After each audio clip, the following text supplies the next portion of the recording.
How to fix YouTube Shorts 0 views. Hello everyone. In this video, I will show you how to fix YouTube Shorts 0 views. First, open Google Chrome on your PC. Then click on the three dots in the top right corner of the browser to open the menu. Then select Settings. In the Settings menu, click on Privacy and Security from the left sidebar. Under this section, click on Clear Browsing Data. In the window that appears, check the box for browsing history.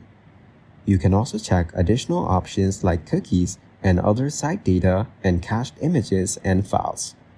Once you're ready, click on Clear Data to remove the selected data.